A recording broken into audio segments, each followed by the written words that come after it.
Are you ready for another secret pack? There's 3 of them in total, so don't get confused on all the secret pack leaks I've been telling you. They should be coming out this week, hopefully. By using masterdometa.com, we're going to type in the word not released, and then we're going to type in the magical words to find out what the new pack is. There can only be one winner, and you're looking at it. Let's go. Boom. Memento secret pack is here.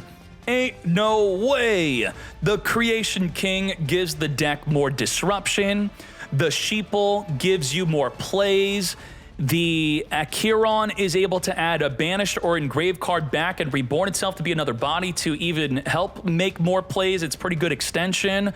Let's check out how it is on the tier list though. Going on over to the card type page, we're going to go to TCG stats and we'll go on over to the tier list. We're going to expand this a little bit. How about 3 months? Yeah, because in TCG and OCG land, they're kind of going crazy with Melissa and Ryzeal. Just going to type in the word meme. Not that the deck's a meme. 2.58% of the meta. That's not bad. Among all the secret packs, I think this is the best one, right? Centurion is lower than this in power on the TCG tier list. Let's look at the OCG, though. Let's Control F meme. Boom. Look at that. That's pretty... 1, 2, 3, 4, 5, top 6 deck in the OCG where Maxi exists. So our meta is more aligned with the OCG than the TCG. What more could you ask for? I mean, I could have leaked an Orcus pack, right? That maybe would have been the only thing that's better, or Ryzeal and Meliss. But let's check this out. Let's actually see some gameplay. Then I'll show you the tournament tops and how it's being built and all that good stuff. Let's hop in. Boom. We're going to check out Dual Evolution playing Memento. So we can either play against Yubel, Tenpai. Ooh, maybe Tenpai is a good one. All right, let's see. Against Tenpai Dragon, what can we do? Tenpai Dragon is known to be the best turn 2 deck in existence. Going to pop Sheeple, summon the Anguish to search our deck. The Sheeple's going to send a card from the deck to the graveyard. We're going to add, Gaddock's going to trigger Engrave to add back the Sheeple to our hand. Very nice.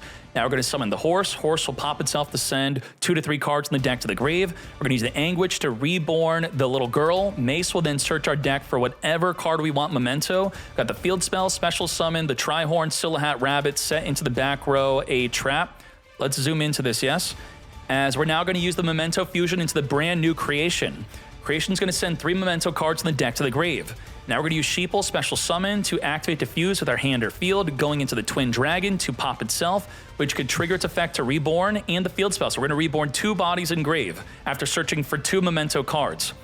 And the Acheron thing also self-triggered to reborn, so we reborn 3 bodies.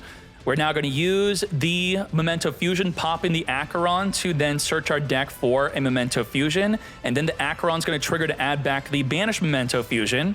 We're now going to make a Masquerena. We're going to return 5 cards engraved back into the deck to summon our Creation.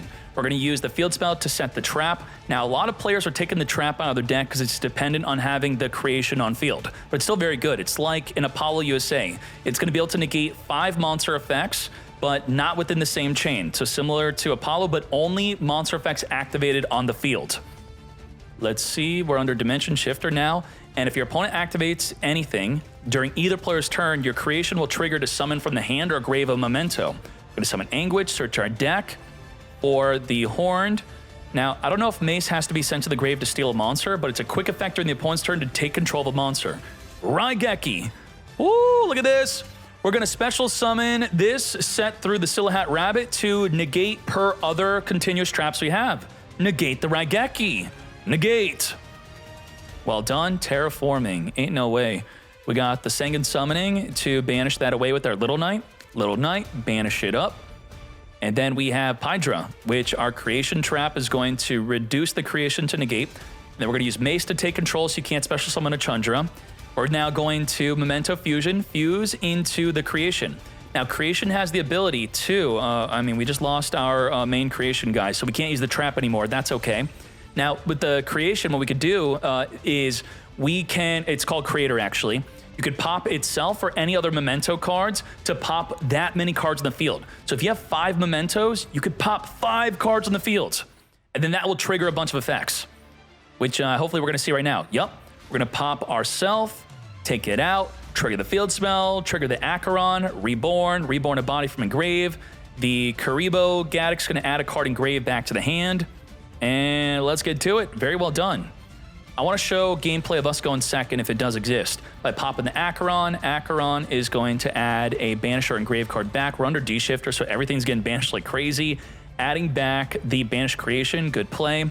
Access Code Talker is the way. Access Code Talker is going to be one of the most common ways to lethal with this deck. You're going to Access Code Talker plus any of your fusions or a creation, and then wham bam, thank you ma'am, lethal. You can, with Dark or Lina, steal a monster out of their grave. You can then make a Selene Navidad. Selene's going to reborn your Anguish, to then go into that Access Code Talker with just 2 bodies. Yep. Good job. Are we going second now? Second. Ooh, we're going second. Let's speed up until the end field. Wait, what kind of end field was that? Let's see another go second. We're going first.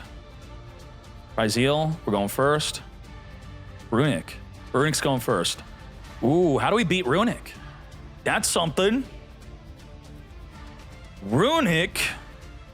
Ain't no way. We all hate this deck. All my homies hate Runick. We have a horse in the hand. You can't see it. We're going to special summon it. We're going to pop the horse. We're going to chain fuse before it gets popped, going into the Twin Dragon. Twin Dragon's going to pop itself, search for 2 Memento cards, 2 monsters that is, and it's going to trigger the Twin to reborn the horse. So if the Runick player wasn't, so bad at the game, they would have, I'm kidding, they're anonymous, so I could say that. They could have chained the Flash Fire to the activation of the Twin Horse, thus using up its hard once per turn, and it would have popped the Twin Dragon if we were to chain summon it in response to the Flash Fire. The Flash Fire wouldn't pop it, but the Horse effect would pop the Twin Dragon, thus the Twin Dragon would not have searched for 2 cards. Huge mistake, but they're playing Runick, so what do you expect?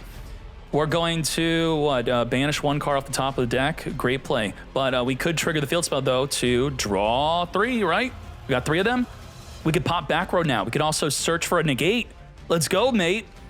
I would say try to negate the creator. That's going to send 3 cards in the deck to the grave. That's a good negate. And we got the Anguish. Anguish is, okay, we did the wrong negate. That's fine, mate. And it is a Runick player. Sheeple is going to summon, and let's get Fusion into the card we should have negated. We're going to send 3 cards in the deck to the grave. We're going to pop. We're going to trigger the Acheron and grave, and the Sheeple is going to send a card from the deck to the grave. We're going to add the Bone Party off of the Fusion spell Pop In.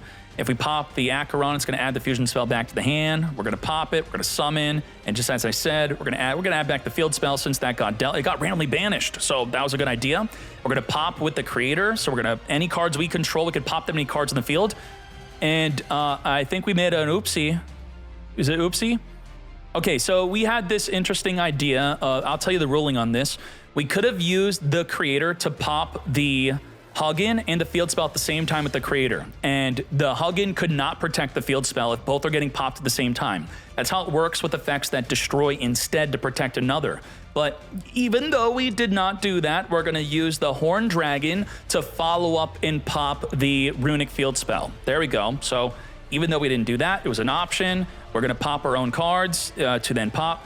Oh, okay, yeah, so that wasn't a good idea. We just had to pop it at the same time as the Hug-In, as the Hug-In's not protecting the field spell.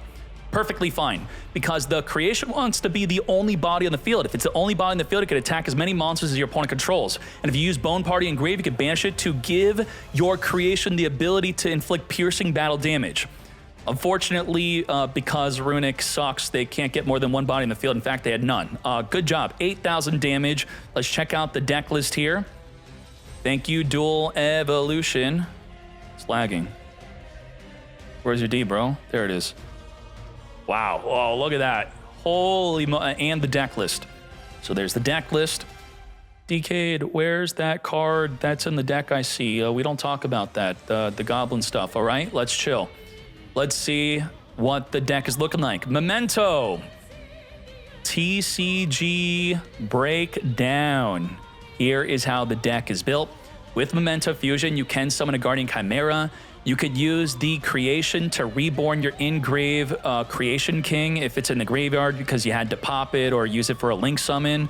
Otherwise, the creation being able to reborn an Anguish, searching for a mace to take control of an opponent's monster. I've been playing this deck a bit, and I've been enjoying a turn 1 play where I make the Mirage Lights. Mirage Lights can discard Mace to then negate a spell and trap card. So I felt a lot more safe not losing the spell and trap cards by being able to make this. It could be a bit difficult though, because you got to have the Gaddock and the Goblin on the field to make the Mirage Lights, or you could have like double Anguishes to make it. That could be another way to play it. And then let's see some recent performances. We got YCS, 2,500 player event, top 16. That's pretty good. And then another one, 2,500 player event, top 16. These are reputable events and good tournament tops, and from great players, I'm sure. And then we have a 900 player YCS, more recent, top 32, looking quite good. And then what about OCG?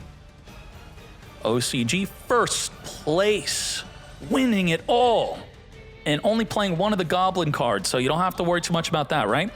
And then, wow, look at all these they're just winning everything. First place, first place, first place, first place, second place, first place. We're like the top 8s, top 16. No, we're winning or getting second every time. That's beautiful. That really is. Oh, they're on a team. That's how so many are winning. Yep. Team Memento won the event that they were in. That's interesting. Could I actually see the tournament they were in? First place, a 2-player team? How does that work? A duo team. Okay, cool. That's something. I haven't heard of a duo team before. A 2v2 event. That's cool. I would like to do that. Maybe I could host something like that. And there you go. That is Memento. If you couldn't tell, I am very much excited for this deck. It is a whole lot of fun. And you're going to enjoy the deck too, possibly, if you decide to go into it. The deck definitely becomes a lot better. I think so. Yep. So, with that said, secret pack, maybe this week, among the other secret packs, and then we're going to start leaking the rest of the April pack starting on the very next Twitch stream, which should be on Sunday. I'll see you there on twitch.tv/Decade. Let's go.